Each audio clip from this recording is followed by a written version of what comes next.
All right, peeps. Getting a little time to work on the, I don't know how to do video editing, so sorry. And I just do this for fun. So like and subscribe, I guess. I don't know. It doesn't really matter. Right now I'm working on the seat bases, and I'll kind of show you what I have going on.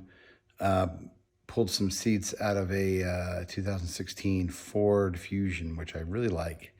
And they're actually perfect for the car. And I'll show you those real quick, and then I'll show you the seat bases. All right, cool. Let's take a walk. So, all right. These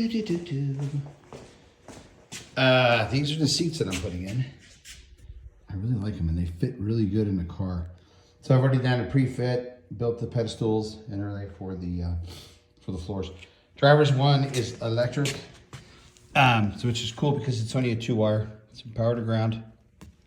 Pull all the airbag wiring out of it. Pulled all the electric sensors for the pressure sensor in the seats for the airbags, and then the airbags themselves disconnected. The modules are still in there, but they actually kind of got a cool trim that looks really good in a car, and they fit really, really well. They fit actually to the car, and they're going to be super comfortable. And that one is, what, 6-way adjustable? And this one's front and back. That one's also got lumbar support, so it's kind of cool. So this is what I got going. And the reason why I had to go here is because I'm going to start working on the control surfaces. So there's the platforms for the seats. They are real sturdy. So the seats will sit, and they, of course, they bolt 1, 2, 3, 4, both sides. Then I can start, once I get the seats set, and I already got them pretty set. Right there, there's enough adjustment forward and back to make them really, really comfortable. Or seating position in a car. Your head sits perfect in the opening of the body, so your line of sight is perfect. And that one seat has actually up and down adjustment as well. Tilt back, you know, that kind of thing. But it allows me now, that was the next step, to put all my controls in. So got a tilt and pedal assembly on the way with dual master cylinders. I can get that laid out in there. I'm probably going to have to notch out the, and I knew I was going to, but I'm going to have to notch out the fire or the doghouse right there for a foot pedal, just to get another, about 1.5 inches that way right into that. So I'm going to just cut that and make a little like arc recess for my foot travel right in there, and then cut it real close to those bolts right there, like right there. That way my foot will fit in that little recess right there. And I kind of knew I had to do that when I was building it for the control surfaces. But the seating arrangement and the steering wheel placement for the factory steering wheel are going to be perfect, because I am using, what did I get? Look at that sucker. Where's it at? Let me see. Yeah, bear with me. There's the steering column right there. So basically what I got to do with steering column is get it lined out, and there's the shaft right there. So I'm going to use the factory steering column. I'm using the factory column shift, and they do have a bell crank system that goes on the end of that. So what I'm going to do is I'm going to build a little like bell crank assembly out of Heim joints and run it to a cable. And then I'm gonna have a cable coming from, should be down here. This is the idea. This is what I have envisioned.